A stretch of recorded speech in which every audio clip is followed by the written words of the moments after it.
You all to bow your heads and pray to your beliefs as I ask that, dear God, we thank you for the opportunity to come together today to serve you and our community. We ask your blessing on this meeting. We ask that you guide and direct us so that our work is full of wisdom, productivity, and respect for one another. Thank you for helping us to accomplish our vision and our goals. In Jesus' name, amen. David? Good morning, Chair. Good morning. Would you please place your right hand over your heart and repeat after me.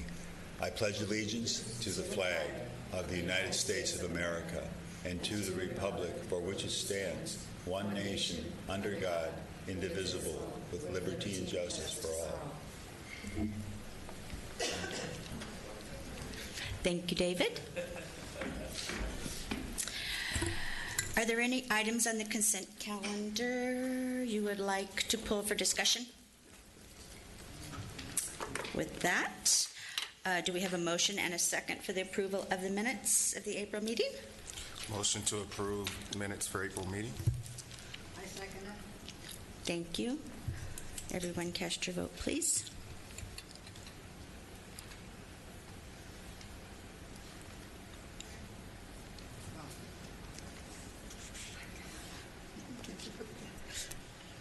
I second it. Do you hear me now? You got a second, but we got your second, but we need your vote. Oh, gee.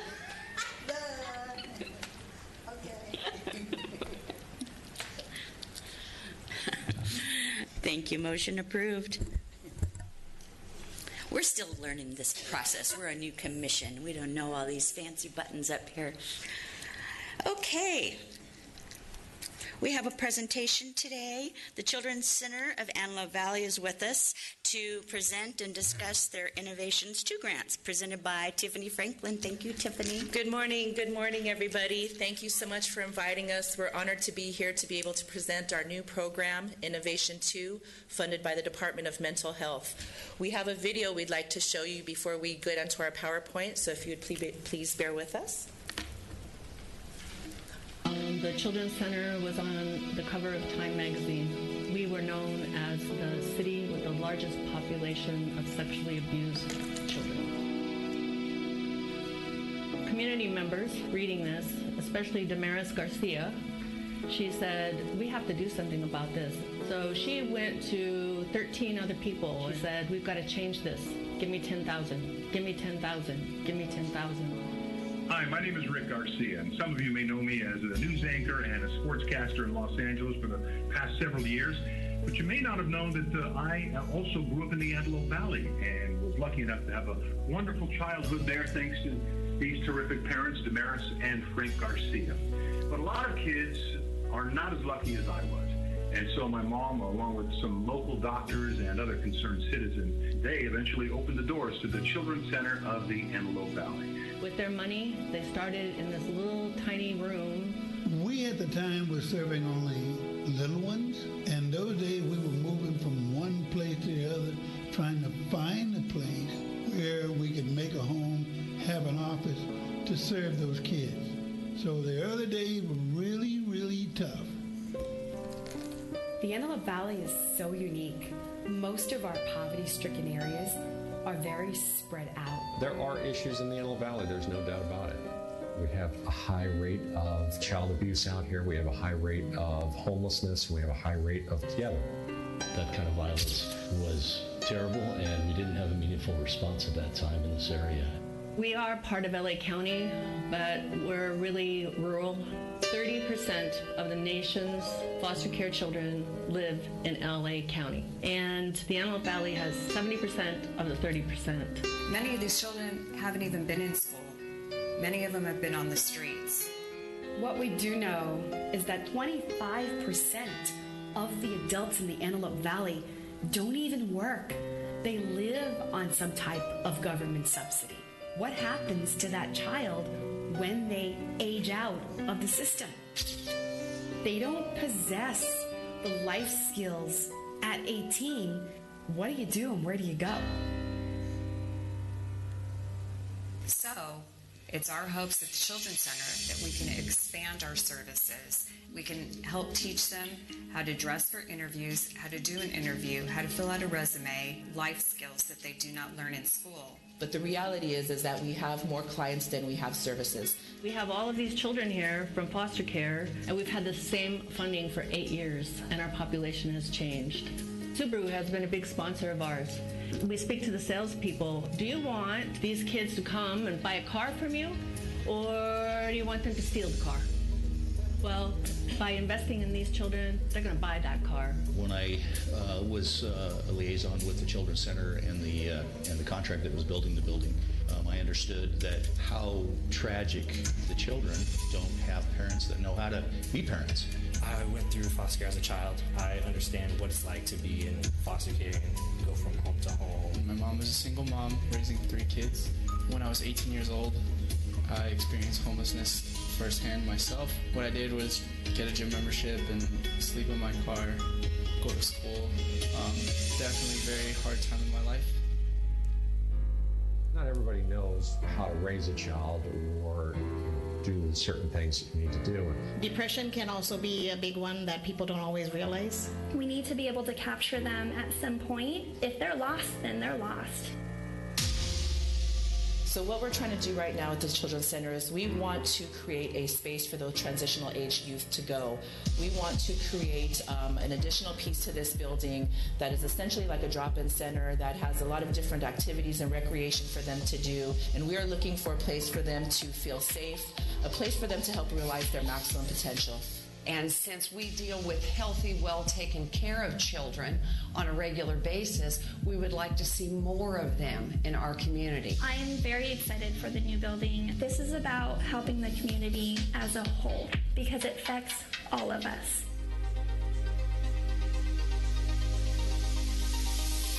So I'm asking the community to rally around us one more time after 31 years and build a new building. I don't have $1 million. I don't have $500,000, but I can do something. Even if it's $5, $500, it doesn't matter. Putting that toward a child and their future, knowing that there's a somebody that loves them enough. The new building is going to bring in a new level of assistance and help for children that are in that transitional period from youth to adult. The whole goal of the new building is to prevent, can help them understand in a different way. We need to all get involved. We have a problem in the Antelope Valley, and it takes a village, as they say, to make change. So please, do something. And these kids are kids without families, especially the 16 to 25-year-olds that don't have support. And without that support, they can go one way or the other. They're either going to become productive members of our community. And so this is money well spent. This is not a donation. This is an investment in our community. In our perfect world, the treatment part of our business would be out of business because we would be focusing on making the problem go away. Trusting the Children's Center and investing your money in the Children's Center is exactly what will make those changes. I think it's the best thing that could ever happen for our community. I'm excited. All good men and women must take responsibility to create legacies that will take the next generation to a level we could only imagine. Please join our $100,000 anonymous business donor and become a member of our Legacy League. Enough is enough.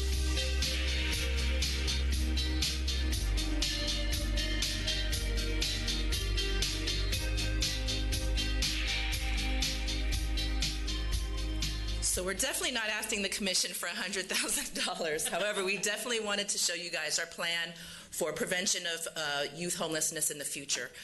With me today, I have Kim Norris, who's one of our board members, Donna Gaddis, who is our compliance manager, Sue Page, who is our executive director. All right, when I tell you, hold that pose, okay? And Mike Nauman, who is helping us on our capital campaign. 3. So Donna, if you'd like to come up, she's going to help us out with our presentation.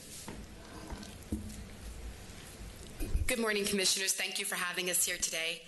I don't know how anybody can follow Bishop Hearns, but I think he echoed how we are definitely all feeling, which is very excited about what we're here to present for you today.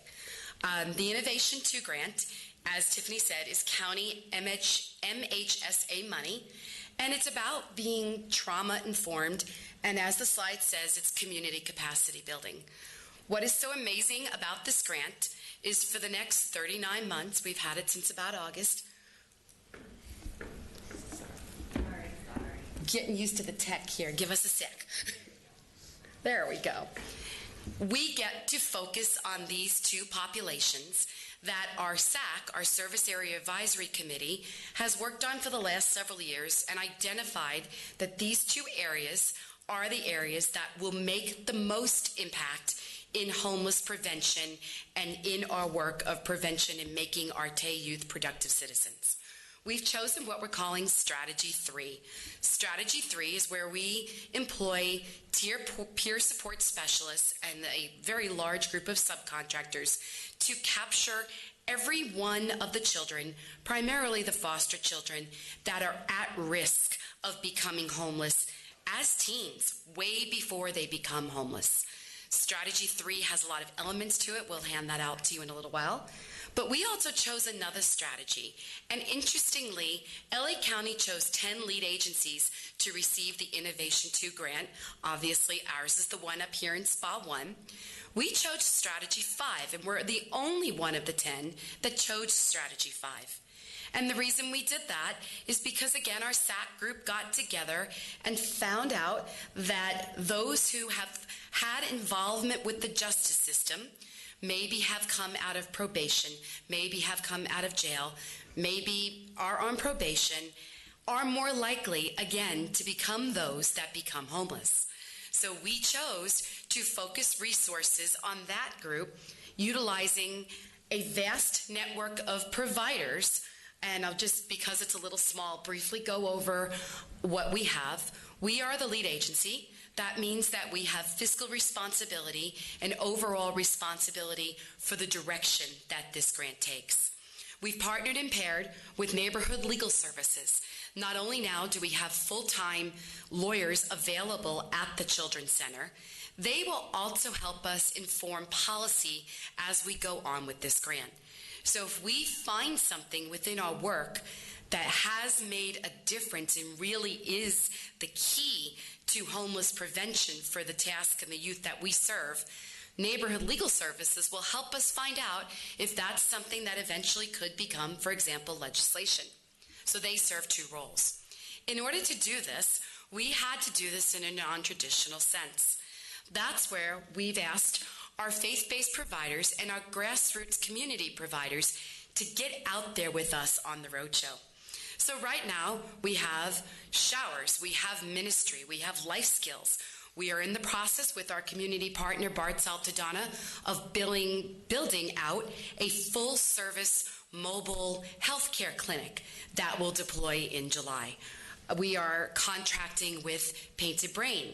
That is a youth provider that deals with hard-to-place youth that perhaps have learning disorders or interest in computers. They're down in the LA Basin, and they're going to be coming up and joining us. And then we have Mental Health America. And why we have Mental Health America in this group is they're going to be doing something funded that they've been actually doing for a really long time, and that is peer support. That is making sure that we employ people with lived experience to assist our population in getting on their feet. In traditional mental health or in traditional social services, very often the people that are doing the counseling, although with great intent, don't have that connection to the clientele we serve. The other great part about this grant is it's not just about the funded partners, it's about all of the community partners and stakeholders, including the city of Lancaster, who are here to help us carry out our mission. The other amazing part about this grant is it is flexible. As we work and we figure out what works and doesn't work, we can change course as we go with the approval of our evaluators of the grant, who are UC San Diego. One of the things we quickly found in doing this for about 9 months is that, as you can see from the video, we eventually desire to build this new building. But what we realized is that there are a lot of things that may need to be in this building, and we need to start getting some input. So we have hired a project liaison, a consultant, by the name of Mike Nauman, who's sitting right here, and he's going to be working with CCS, who is our feasibility study provider, and in the next 3 to 6 months, there is going to be interviews, electronic survey, lots of independent work about what are the gaps in homeless prevention that you, as our leaders, want to see in our new building. So we are being very thoughtful about this. It's very, very important that we don't duplicate what's already being done out there. It's very, very important that you all are in this work and you know what the gaps are. And that's why in the next 6 months, we're going to be embracing this work as part of our outreach. While that's going on, you are going to see Tiffany and her team and our providers everywhere. We actually call it the I Do Project, which is called Integrated Desert Outreach. It's so interesting to go to meetings with the rest of the lead agencies, and they still say, "Where are you from? How far do you drive?" So we have done this entire project mobile. As I alluded, Bard's Altadena is having a full-service medical clinic. We have a fully staffed and fully functional Command RV center that has been put together. We have a beauty center. The haircuts are something that's just gone gangbusters. It's amazing what an engagement tool that's become. As recently as the Blue Project, the Tay Resource Fair that was done on the college campus on Monday with their collaboration, we couldn't get enough haircuts. So we may actually be needing to hire another barber, because it's just a great way to start conversations with people who are at risk without throwing a flyer in their face and saying, "Do you want mental health services?" Clearly we're looking for another way to engage. It's going to take time. It's going to take effort. It's going to take collaboration, but we are confident, and as Reverend Hearn said, excited for this next phase of the Antelope Valley. You were there for us 32 years ago when we started. You were there for us in 2005 when you donated the land that we currently sit on to us through our redevelopment project. And we're asking you, as Sue said, to be there for us one more time. Help us with this new project. Thank you. Does anyone have any questions? Or I don't know, with all respect, Madam Chair, of what the protocol is now? Yes, please, just stay right there because I'm sure we have questions. Okay. We generally have questions. Thank you, Sue. Okay. Nigel? Yes, I'm curious to get a little more information about the mobile health care project and the time frame in which you will start seeing that. I think my best bet, with your permission, Commissioner, is to bring up Miss Pam Griffin. She's here, and we're going to put her on the spot from Bard's Altadena. They are our partner who is facilitating the healthcare clinic, and she can answer any more specific questions that you'd like. Yeah, I had a question. If they will be also operating the mobile clinic, because you mentioned a mobile clinic as well. So, okay, thank you. Hi, thank you so much. I'm Pam Griffin from Bard's Altadena Community Health Center, and yes, we are actively now doing medical. At this point, we have one mobile unit that is out. It was designed to be a substance use behavioral health mobile unit, but we can do medical care. So we are going out with nurses, with staff. We go to the Salvation Army, we go to MHA, to Grace, different places in the community. The mobile that's being built will have 2 rooms, and it'll be done in July, but we're currently we're transporting people into the clinic where we are in Lancaster now to provide those services. But when the big mobile is ready, we'll go out with the team and do everything that we could do in the clinic out in the field. So. Very good. Did I answer that? Yes, you did. Okay, thanks. I have one more question about the health services, because I know this is a problem typically in finding dental services. Do you have I can answer for that. dental as well? Yes, thank you. We do. Thank you. Thank you for asking. We are currently applying for funding from HRSA, which is the Health Resource Service Authority, to add dental. And so in the building that we own, we have an open suite that our plan is in this next phase to put in dental. And we actually just got a call, thank you, Donna, for referring someone, where we got some donated dental equipment for that. So I think 6 months down the road, but if we get equipment, we can be able to start and maybe even provide 1 day a week. But we do plan to add that and add that into the mobile services as well. Thank you. Thank you. I'm glad that worked out. One more question for you. Currently, how many people are you seeing?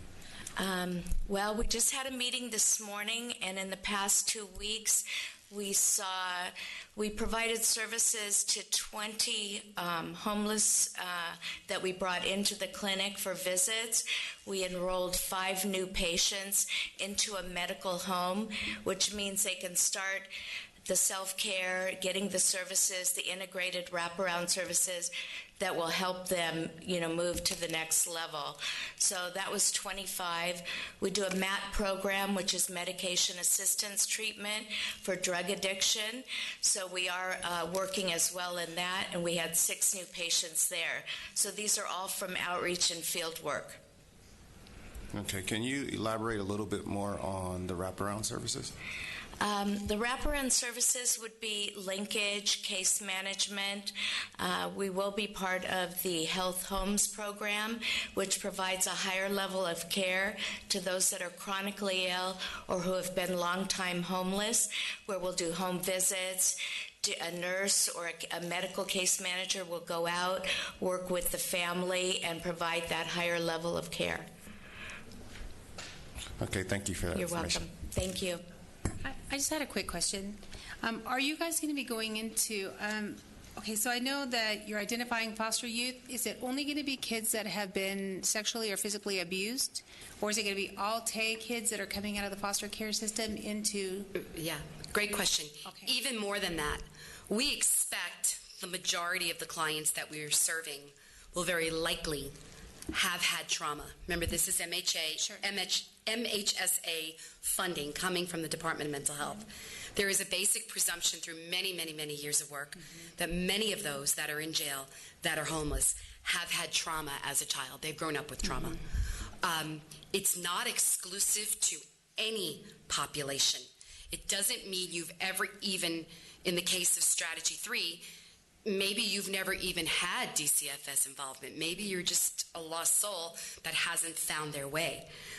Our expectation through the work we've been doing for 32 years is that it will most likely be youth that are aging out of foster care, but it's not restricted in any way to just that population.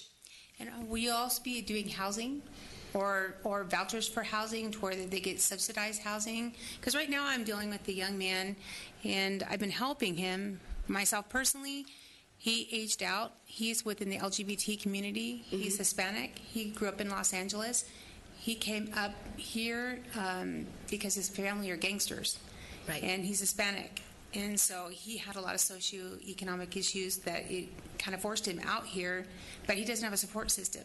Right. So kids like that kind of fall into our system where if they don't speak English well, if they may not be documented fully, are you helping them get citizenship, or would you be able to help them with job placement or things like that?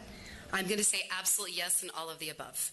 I need your card. What you alluded to in the video, and Tiffany and her team is the experts on this. Do you know, we talk about the number of foster children that are in the Antelope Valley. What I want the commission to know, and it's tough to get stats on this because how transient people are in this population through LA County.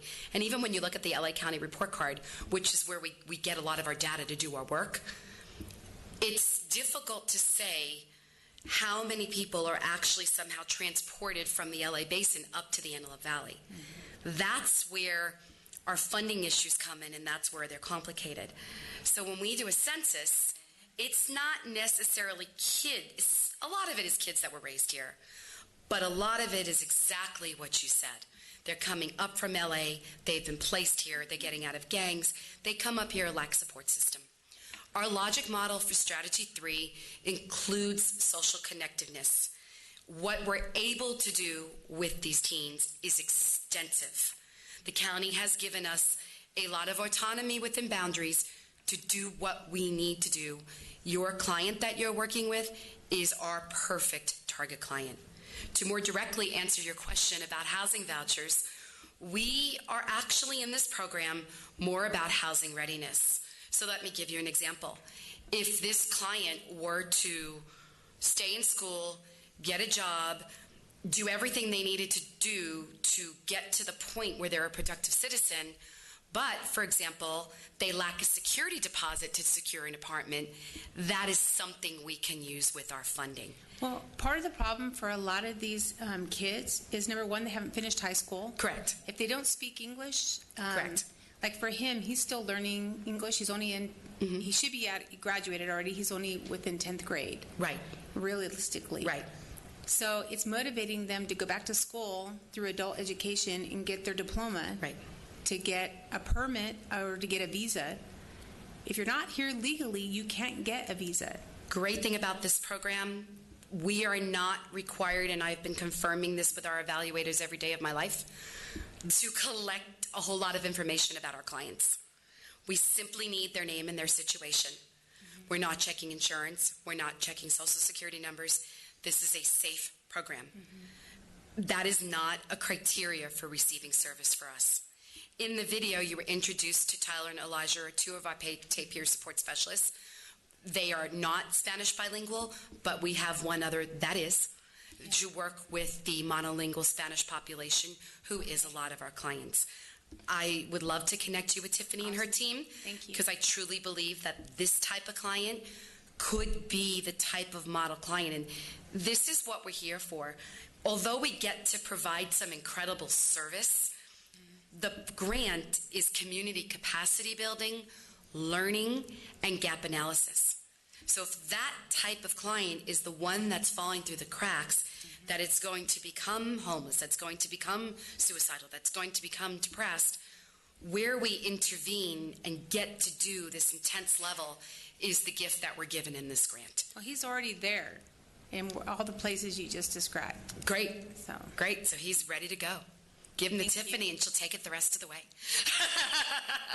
Thank you. Any other questions? I have a question about the building. Is this going to be an extension of your existing building, a separate building on the same location? So great question. We met about a year ago with the city of Lancaster and their planning commission to just ask those questions before we even got started. What I will tell you is that when the Children's Center was built, it was already equipped for potential expansion down the road. What that's going to look like and whether or not they're just going to attach it to our building, we are in the phase, and that is what Mike Nauman's job is, of putting out RFPs for architects that will tell us the best, most cost-effective way to do it, whether it's going to stand alone or actually be part of the Children's Center proper, or it's going to have some kind of an atrium or hallway in between. We're not sure yet. That's what the RFP is going out for, the architects to give us that information. Thank you. I was just curious. Yeah, we're excited. We're curious too. Of course, it's an exciting time. You guys have done a great job in being innovative and finding the new needs and the new gaps. Thank you. And I commend you on 30 years of great work. I'm very familiar with when the building was first built and all the work that's gone on there. So thank you. Thank you very much, Madam Chairperson. Any other questions? Anybody else? Good to go. Thank you very much for having us, and we look forward to being asked back when our feasibility study's done, and we can answer some more of those exciting questions. Great. Thank you. Thank you, thank you. Thank you all. Oh, wait. Will you put that back up? Can you just put the visual back up? We want to take a snapshot. Thank you. And my business card is in the folders that were passed out to you guys as well. Oh, okay. Thanks, Tiffany. Right there. Yeah, got it. Thank you. Thank you all. Okay. Recording Secretary, your announcement, please. Did I miss something? Do we have anybody that's going to speak on this topic? Oh, I think we have. Good question. One. I'm sorry. I was thinking they were all public comment. Might be one.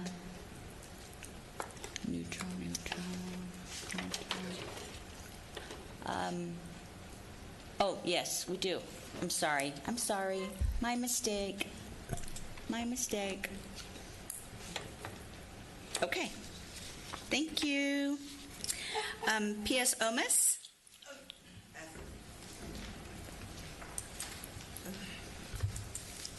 Good morning. Good morning. I hope you feel well. Thanks for showing up for us, Mr. Mayor. You're welcome. Okay. I don't know where to start.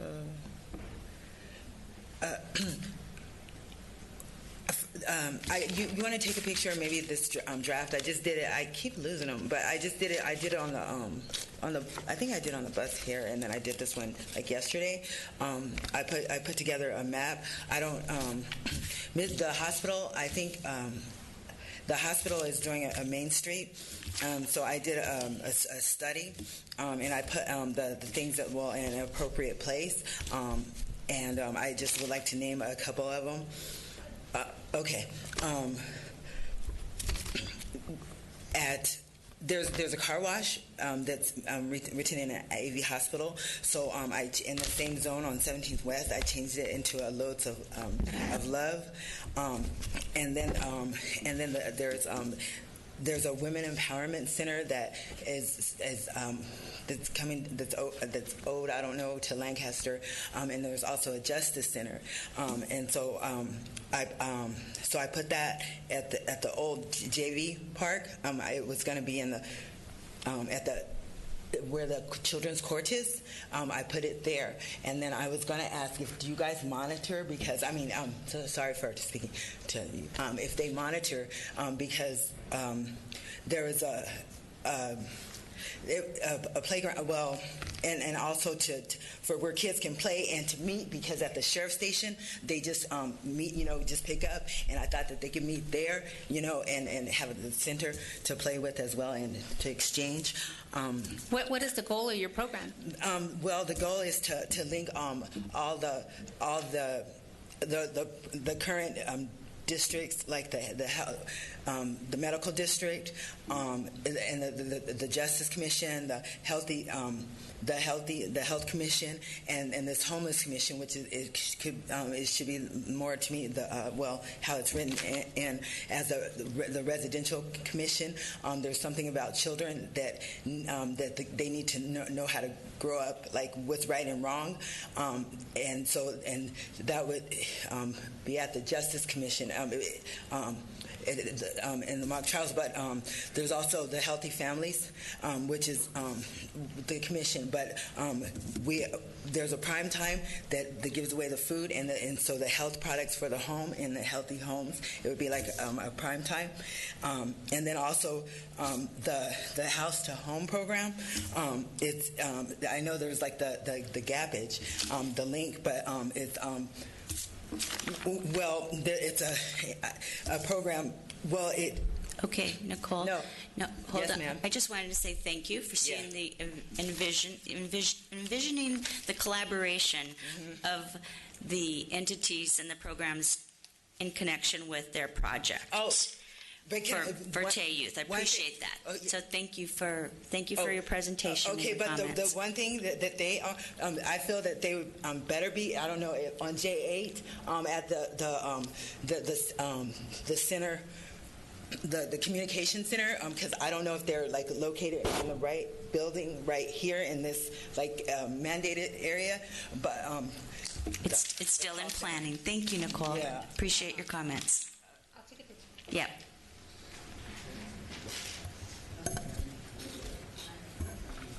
Shannon Madrid.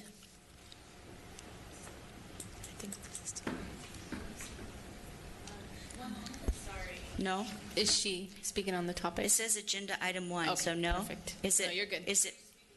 Can it? No, it's Okay, I'll call you in a minute. Thank you. Nick Matthews.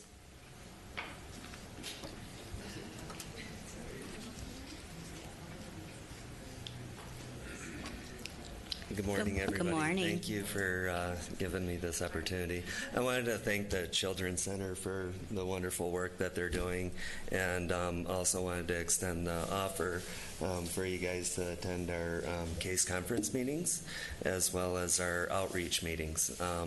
As you guys are doing outreach and us being the regional coordinator for outreach, I feel it would be a great benefit for everybody in trying to get everybody the assistance and coordinated outreach efforts. So I wanted to extend that offer, and then that's really all I needed to say today. So thank you. Thank you, Nick. Good point taken. And thank you, Nick, for helping Miss Clay. For sure. Thank you. That's all of the agenda items. So now we're to open public comment. David Paul. No, sorry. I know. Clerk, please read your announcement. Any person who would like to address the Lancaster Homeless Impact Commission on this non-agendized matter may complete a speaker card, which can be found on the back of the table of the council chambers. Please fill out the cards completely and print out as clearly as possible. Individual speakers are limited to 3 minutes each. If you choose to ask a question during this time, any response by the commission members will not extend your 3 minutes. State law prohibits the commission members from taking action on items not on the agenda, and your matter will be referred to the city manager. Thank you. David, I'm going to go ahead and call Shannon Madrid back up, okay? Thank you. Thank you. Shannon?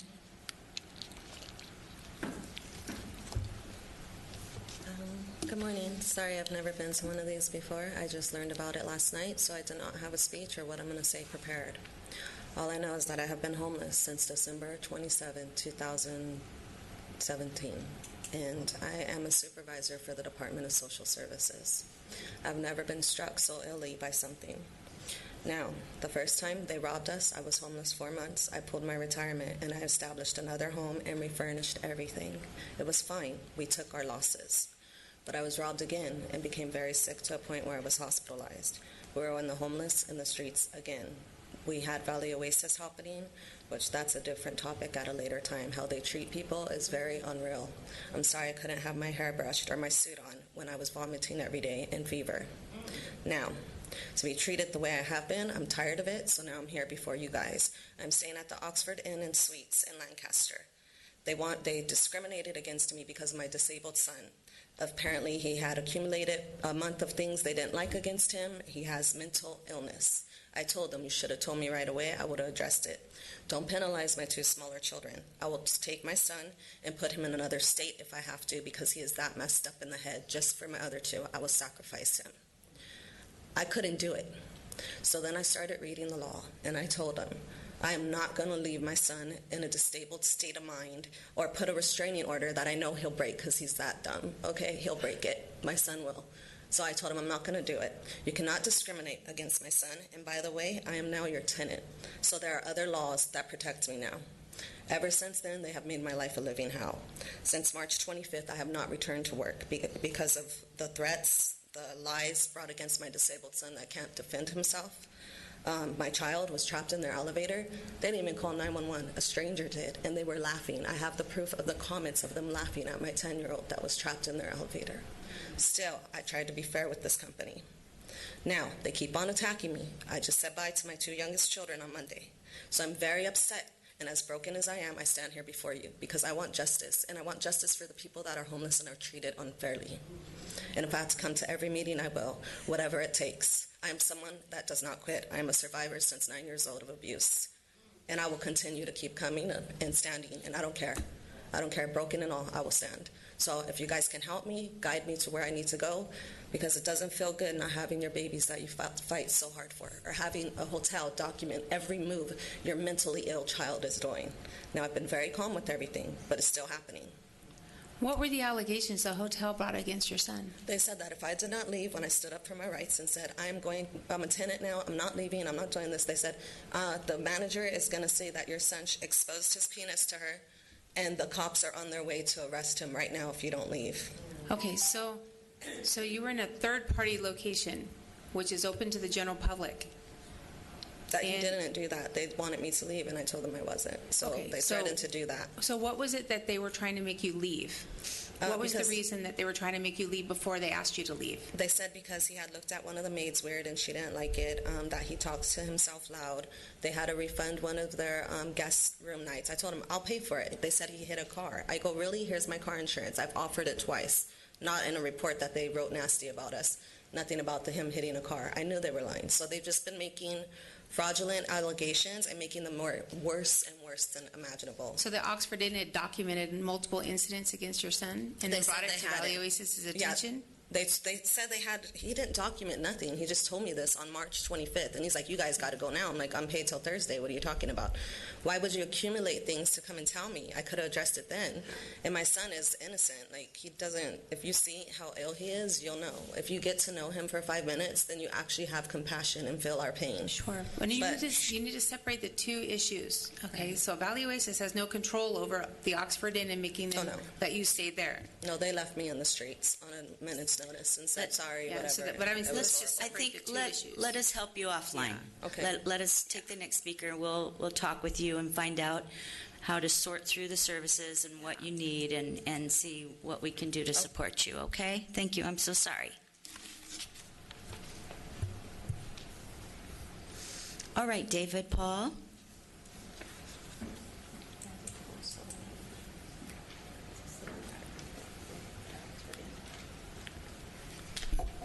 Good morning, Madam Chair and Commissioners. Good morning. There's a lot of pain in the world, isn't there?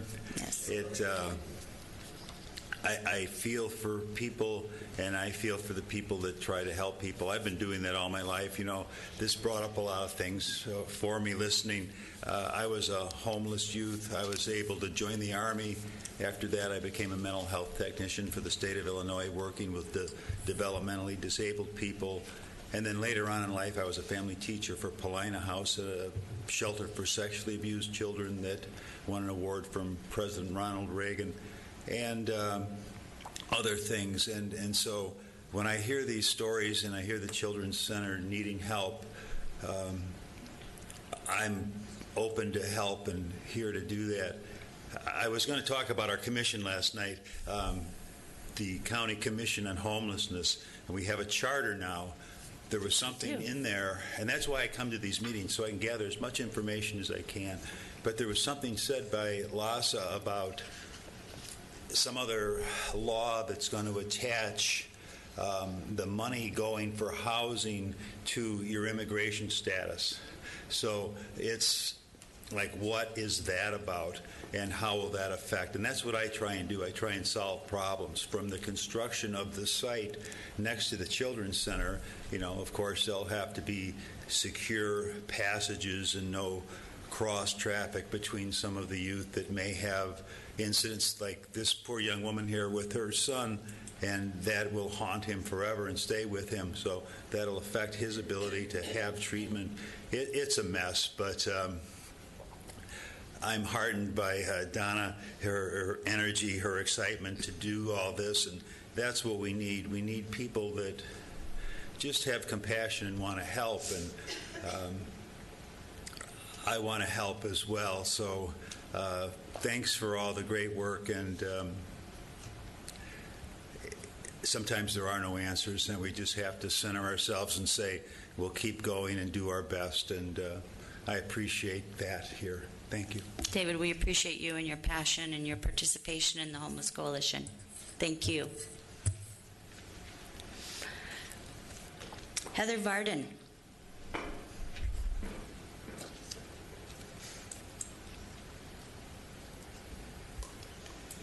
Hello. Good morning. How are you guys today? Good. How are you? Good. I just wanted to bring up a few things. I'd like to see about possibly getting an LA HOP presentation on the calendar as far as submitting outreach for professional outreach to go out to homeless encampments and those types of things.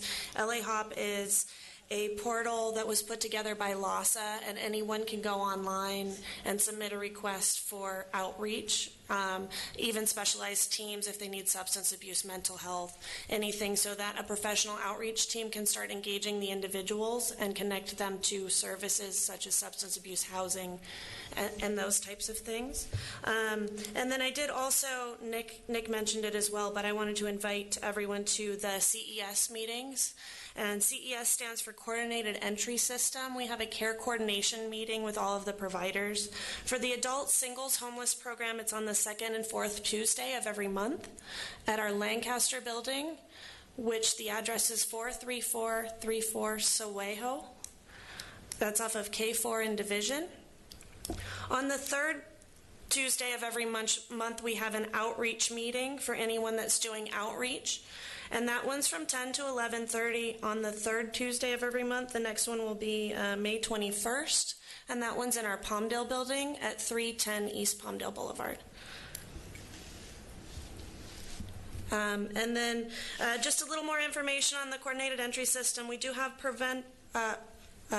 coordinated entry system meetings. We do have presentations. The next one for the adult singles program will be the LA County Sheriff to Host team, which stands for Homeless Services Outreach Team. They just did a presentation yesterday at the Homeless Coalition meeting, but they will be doing another one at our CES meeting on the 28th at 10 a.m. in our Lancaster building.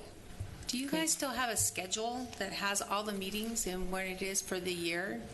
They're reoccurring on the second and fourth Tuesday for the adult singles program and the third Tuesday for outreach. So it's going to be the same time, same place every month? Yes. Okay.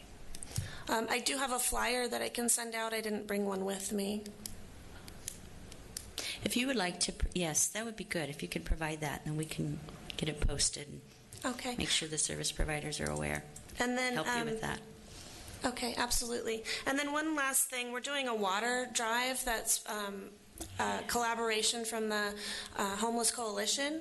We're accepting water any size. It's going out to the outreach teams to actually be delivered in encampments, boots on the ground teams. Any of the outreach teams are welcome to it when we do get the donations. We're accepting them at both our Palmdale and Lancaster locations. I appreciate you bringing that up. I was going to ask about that. And you have a flyer on that as well, right? I've seen something in writing on it. I mean, you don't physically have it with you, but I know there's one. Nick's nodding to me. Yes. So yes, we do have possibly we can get that on the city's website, Melissa. Yeah, I can bring that by this afternoon if that would be helpful. Or email it to you. I think it's ongoing. It's not a specific date, correct? Am I right in that? It's ongoing. We struggle every year with water in the summer, having enough to pass it out, and the heat out here gets. Right. No, it's great. Yes, yes, we can. Mm-hmm. Okay. Absolutely. I will chat with you offline if you want to. We have your contact information, Heather, and I'll be in touch. Okay. Thank you. Thank you, Heather. Thank you. Thank you. Okay, with that, we have no more public comment cards. Are there any comments the board would like to make before we adjourn today? I would like to say something. Fran would like to speak. First of all, I'd like to thank all of you. Oh, okay. For what you're doing. This community has, we have a big problem, as you all know, but it seems like this community is coming together. I go to a lot of meetings, for different things, but the homeless situation is, as you know, really bad. But my main point is I want to thank you for your efforts, because I know it's very, very hard, and I know it's a long time coming. And thank you for your input. What I didn't mention, if it's appropriate, is that Fran assisted us throughout the grant writing process through staff and had input into the strategies that we chose. So thank you. Oh, thank you. Fran's welcome. incredible. She is our shining community star that is unbelievable in every topic, not just this topic. She's anywhere and everywhere and incredible. So, yes, thank you for calling that out. Thank you, Fran. Thank you very much. God bless you all. No other comments? Yes, Melissa? Just a quick update that we wanted to share with you. LASA has informed us that on May 31st, the point-in-time counts for LA County will be made available. That's right. Community counts specific to Lancaster should be released in mid-June. That's right. Thank you. Thank you for bringing that up. 10 seconds. Frank, this is supposed to be the inquest, and the hospital is the vector vaccine form. Okay, we'll talk offline, Nicole. Thank you. No other comments? Okay, our next meeting is Thursday, June 20th. Meeting adjourned.